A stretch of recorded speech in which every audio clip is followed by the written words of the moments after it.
আউলিয়া কেরাম না হলে এই দেশে ইসলাম আসতো না।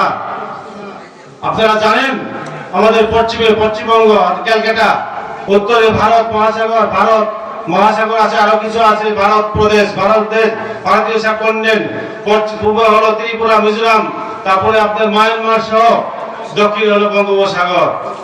দক্ষিণে কি আমরা কোথায় আছি?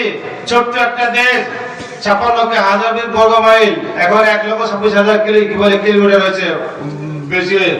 এই সামান্য একটা দেশের মধ্যে এখানে সবাই ছিল হিন্দু। আপনারা দেখবেন যাদের বাড়িতে দলিল আছে, দলিলের মধ্যে লেখা আছে শ্রী শ্রী শ্রী।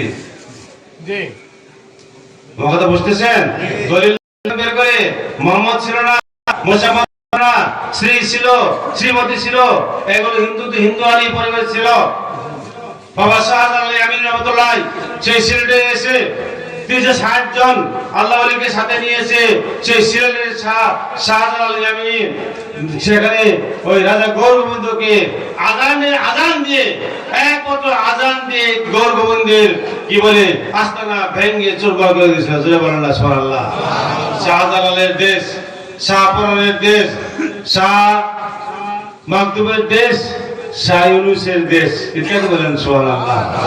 এই ওলি আল্লাহর দেশে ওলি আল্লাহর বিরোধী ওলি আল্লাহদের সাথে যুদ্ধ করে ওরা বেশি থাকতে চায়, অসম্ভব। কয়দিন পৌঁছাবো?